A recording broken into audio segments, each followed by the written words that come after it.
Yo, welcome back. This is my top 10 movies of the year list. Pretty exciting. I didn't think I was gonna do 10. Honestly, I was kind of trying to see if I could maybe even do 15 or 20. But screw it, I'll do 10. I think it makes it that much more difficult and tough to put a list together. I thought this was a cool year for movies overall. It was definitely different and better than last year. After COVID really hit last year, and stopped a lot of production, and this year you had a weird mixture of movies. A lot of the blockbusters that I was really excited for turned out to be disappointments. I'm actually thinking about doing a top, I don't even know if it's 10, but just movies that disappointed me this year. Not so much bad movies, but just movies that disappointed me. I kind of want to see if I can just maybe do a video like that, but we'll see. But this is my top 10. 10 movies that I truly loved. This was really hard to do, but this is kind of exciting. I've done this every year for myself, just to give people, friends of mine, ideas for movies that maybe they haven't heard of or seen. I recommend obviously these 10 movies I would recommend to anyone. I do have, though, some honorable mentions.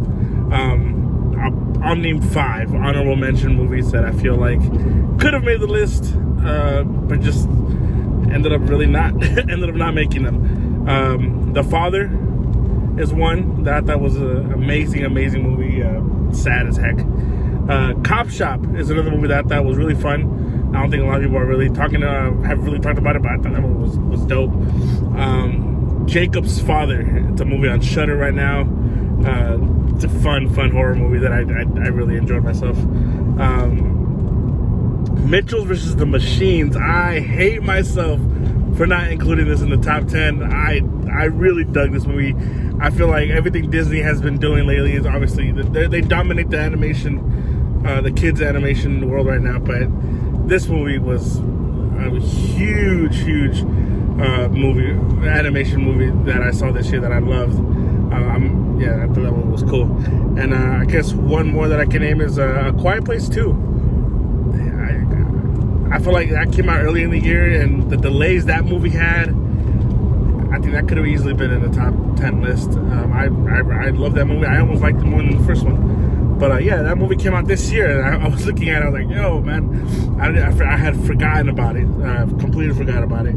But yeah, those are some honorable mentions. Now, let's start with number 10.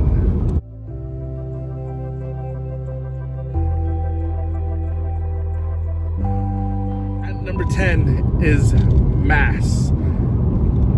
Mass is a movie that I'd seen it earlier, some of it earlier in the year, and I just finished it actually just recently, just because I don't know what was I doing during this time. But Mass at number 10. Yeah, this movie it's a tough watch. For sure, it's truly a tough watch. It's about pretty much these two married couples, or parents. I would like to say two parents of parents. One of them are parents to a child that was killed in a school mass shooting, and the other pair of parents are the parents that are the parents of the kid that did the shooting. It's a tough movie to watch. It's they pretty much sit in a room, just them four, and they talk it out. They just talk about things. The whole point of it that they hope is to heal, whether it is ask for forgiveness or just really for the first 20-30 minutes of it really is just them kind of breaking the ice in a sense, and then you start feeling the tension of their emotions and what they're feeling, and things are begin to be said between the two couples. It's a tough movie to watch, but it's some of the best acting you'll see, for sure. At number 9.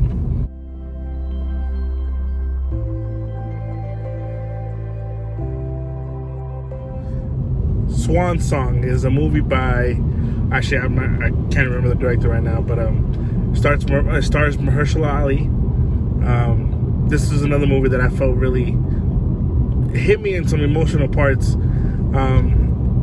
Pretty much the premise is Mahershala Ali is playing a character named Cameron who is dying, and there's the option of him getting cloned. the organization makes this clone. They transfer all your memories to this clone, and then they pretty much swap bodies. The only thing is that your family cannot know. They will not know at all what has happened. They can't even know that you're sick or anything that's wrong with you, and they cannot know that you've been swapped. The sucky part is that, you know, Mahershala Ali's character, pretty much when he gets swapped, he himself is still dying. His conscience, his spirit, or his soul, whatever you want to call it, he's dying, but this new clone of him is not necessarily him. It's just another version of him with his memories and his thoughts, or I guess his recollection of things. So that's really kind of the movie plays with here, is the idea of would you be able to do that as a father? It's a really heavy decision to make, and I love this movie. It's on Apple TV Plus. I love this movie so much. Mahershala Ali is just killing it right now with his roles. He's already got 2 Oscars. Honestly, I think he could be nominated for this. I don't think he will, though, just because I don't think the movie is being seen enough.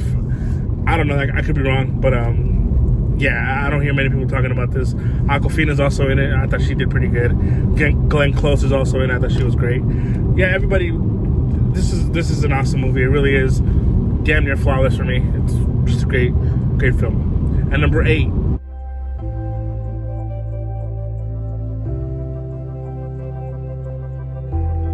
Tick, Tick, Boom. Andrew Garfield, man, you just made me cry a lot this year. This dude is amazing. Real life character. It's pretty much, I guess, I don't know what you call it, autobiography or whatever. Andrew Garfield plays a real life composer, or he pretty much puts together these shows and musicals. I'm so sorry, I cannot remember the name of the guy who he's playing. I told myself I would look it up before doing this video, and I completely forgot. But yeah, he pretty much plays this guy who writes music, who writes these plays and directs these shows, and he's just trying to pretty much catch a break. And it really is just about that. It's a musical. Lin-Manuel Miranda is doing the music in this, and he's also directing. Obviously, his directorial debut here, and I really dug it. I really love the music, but none of the songs are really as catchy as I maybe would have liked it to. But what got me in this movie was Andrew Garfield. His acting and the story, the emotional tolls that it takes, that it took him, the things that he was risking as far as trying to make it, the relationships, the friendships that he was essentially almost losing in moments here. There is some hard-hitting stuff here, and it's sad. It really is sad what someone will do for their work, and just to make it. I love this movie. The music eventually did catch on to me. The last song in particular, I thought it was great, and it really is just about a tick, tick, boom. There's a tick, tick in everyone's life, and essentially it's how are you going to use your time? How do you use? Are you fulfilling your purpose? Are you doing what you love? And I thought this movie does a really great job of just doing that, of showing you know, sometimes what it takes for you to do what you love, and even if people don't maybe not see exactly what you're seeing. Again, Andrew Garfield to me deserves all the praise that he's been of the work. He's, to me right now, one of the top actors working, and he can sing, which is awesome. I thought he killed it. He really did kill it in this movie. At number 7,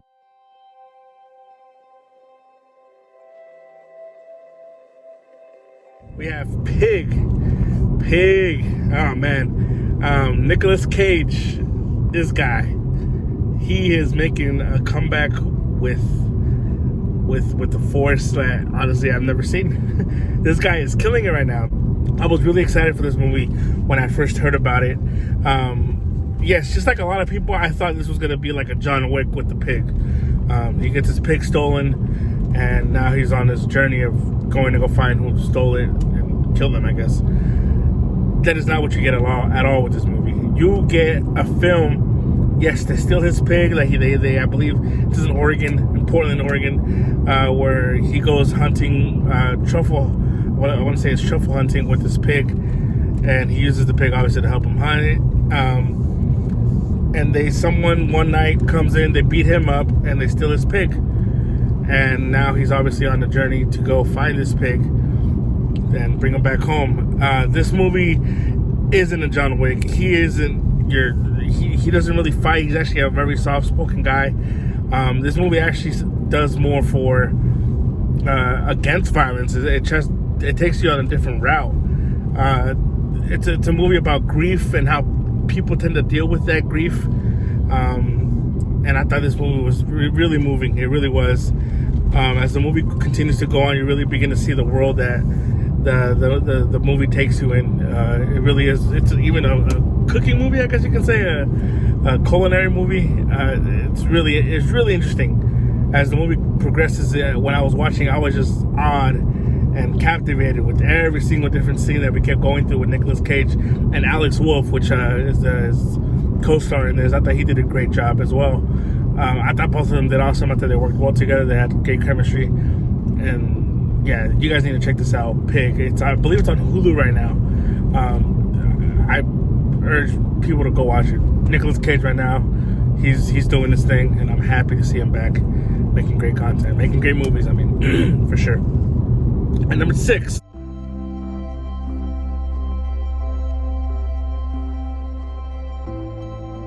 Coda, man, it's another movie that Apple TV Plus, man, they continue to put out. They don't have a whole lot of content as far as bulk, or but they put out quality. So they've been putting out some quality stuff, man. Obviously with Ted Lasso, Swan Song, and you have a bunch of movies with Tom Hanks, and now this one, Coda. It came out earlier in the year as well. It's essentially about this young girl played by Emilia Jones, who is the only one that can hear in the family. Her parents and her brother are all deaf, and they work together. They have this little family business as fishermen, and they sell it. And they pretty much need her for everything that they do. They need her to be at all the meetings, everything. But she has her own desires. She has her own dreams of becoming a singer, and that's really what this movie is about. I guess, you know, it does play by the numbers. It's not anything new.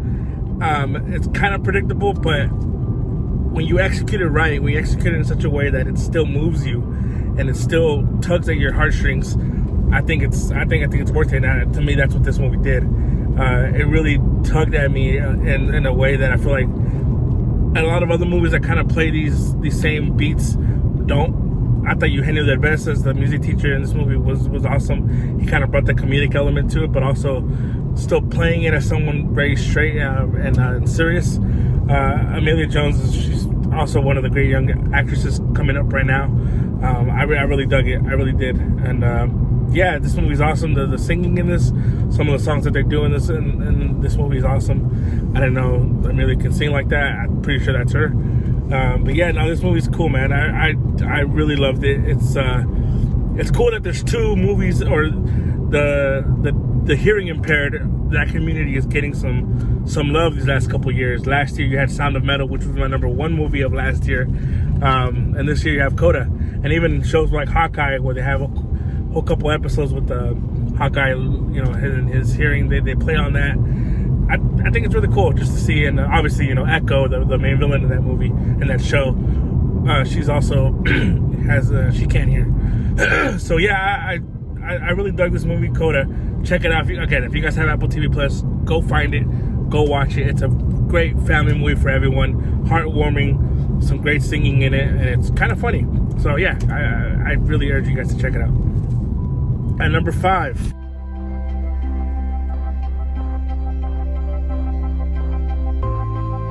Last Night in Soho. Man, now this one right here. This one I recently just watched, and I was really fighting it. I'm like debating in my head, like, am I watching this just because I just saw it and what it did to me, or do I really love this movie? I think it's both. I think, yeah, I just saw it and it excited me or whatever, but I also just you know, loved it. I already have a movie on it. I have a whole review.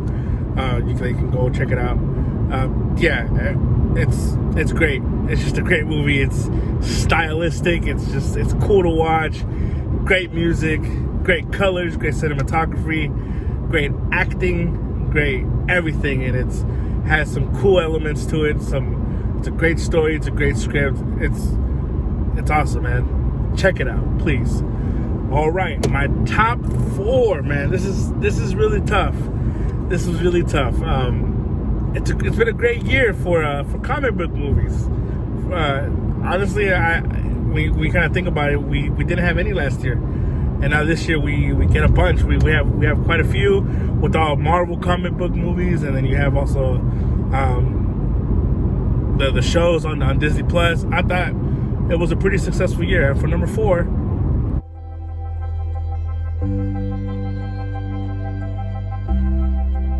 of course, I mean, one of the best intro, or what do you call it, like a first off Marvel movies that they've made, a origin story. There you go. One of the best origin story movies that Marvel has made. One of the best Marvel movies, honestly, that I've really dug. It's just a fun movie. It really is. They bring Kung Fu again. If you guys know me, Kung Fu is a big thing that I wish more movies, other Marvel movies would have introduced.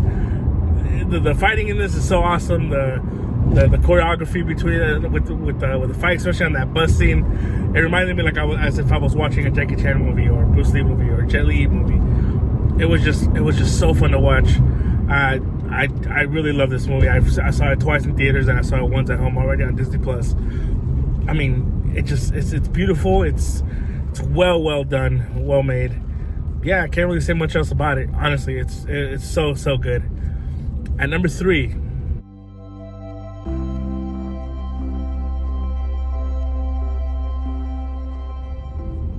I know this is going to be controversial with some of my friends, with a lot of people that I know. Yes, Spider-Man is at number 3. I loved Spider-Man. I did. And watching it twice in theaters, trust me, the emotional aspect to it, the nostalgia aspect to it, everything about this movie really touched me, and it moved me in such a way that a lot of comic book movies have not done. I do bring it down a little bit just because of the beginning. Watching it again, I'm like, yeah, there's just there's some little things here and there that I just don't like, but those are nitpicks for sure. Those definitely are nitpicks. And honestly, these top 3 movies, these top 4 movies, yeah, I'll say top 4 movies, I can honestly switch them around each and every day. I would want to watch one of these movies all day. And Spider-Man for sure. No Way Home, to me, I don't think I've felt this emotional for a movie in such a long time. Maybe since Endgame, for sure. That big famous scene. But this movie, man, come on, it's so good, so good. I don't want to talk about much spoilers on it, but yeah, it was the best Spider-Man movie ever made. Easily, it's the best Spider-Man movie ever made, and it's probably one of the best Marvel movies ever made, bar none. Right? I mean, Shang-Chi is definitely up there. Same with Spider-Man, Endgame, Infinity War. All those movies, just unbelievable movies. Spider-Man did something to me that I could watch it all day. I really could. But it's not in the top 2. Number 2 is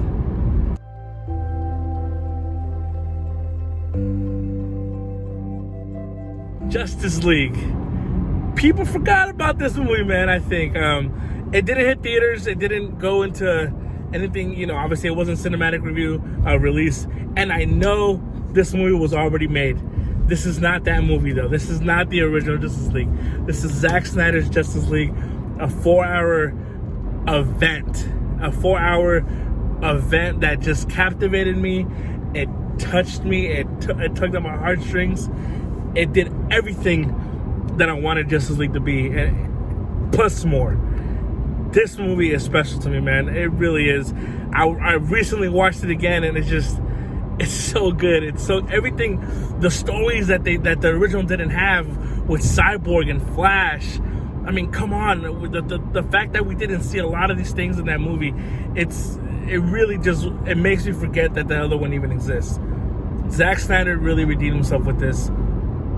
Well, I guess not redeemed himself, but he really gave us, the fans, what we wanted plus more with Justice League. And it honestly, I feel like it was because of the 4 hours. I don't know, maybe they had more time to do things than Spider-Man did, but this movie to me, honestly, was flawless. Everything about this movie, with the storytelling, the emotional aspect, the action, the cinematography, CG, everything about this movie was just so good. I loved it. I really, really loved it. The story, the messaging about, you know, the son and the dad, and, you know, there's a whole lot of different themes in this movie that I felt like the old Justice League just didn't have. And the Justice League, the Joss Whedon's Justice League is just a shell of itself, honestly, from what this is. This movie is just beautiful, Justice League. I could watch it all day, every day. It's wonderful. It's a wonderful movie, and it sucks that we might not ever even get to see what else Zack Snyder could have done, what else he wanted to do. But yeah, Justice League to me, easily. And number one,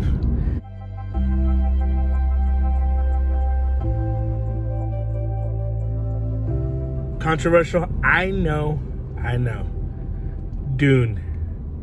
Yes, Dune is my number one movie of 2021. I mean, I don't want to say how could it not, because trust me, it was super close.